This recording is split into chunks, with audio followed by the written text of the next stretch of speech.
கிறிஸ்துவுக்குள் பிரியமானவர்களே, இந்த நாளிலும் கூட நாம் தியானிக்க நம் தேவன் கொடுத்திருக்கிற அற்புதமான வார்த்தையானது சங்கீதம் 34வது அதிகாரம் 18ஆம் வசனம். நொறுங்குண்ட இருதயம் உள்ளவர்களை கர்த்தர் இருதயம் உள்ளவர்களுக்கு கர்த்தர் சமீபமாய் இருந்து நறுங்குண்ட ஆவியுள்ளவர்களை ரட்சிக்கிறார். பிரியமானவர்களே, நிச்சயமாக ஆண்டவர் இருதயத்தின் நினைவுகளை, பாரங்களை அறிகிறவராக இருக்கிறார்.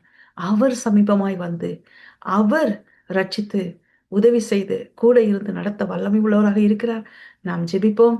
அருமையான தகப்பனே, இந்த சங்கீதம் 34:18 சொல்லபடியாக ராஜா, நீர் ஆண்டவரே, அருமையான தகப்பனை, நொறுங்குண்ட இருதயம் உள்ளவர்களுக்கு நீர் சென்று உடனிருந்து அப்பா நீங்க ரட்சித்து பலப்படுத்தி நடத்துகிறவராக இருக்கிறீர். அந்தபடியாக என்னோடு கூட இணைந்து ஜெபிக்கிற ஒவ்வொருவருடைய வாழ்க்கையிலும் கர்த்தர் மிகுந்த கிருபைகளை கொடுத்து ஆசீர்வதிப்பீராக. இயேசு நாமத்தில் ஜெபிக்கிறோம் ஜீவனுள்ள நல்ல தகப்பனே. ஆமென். God bless you.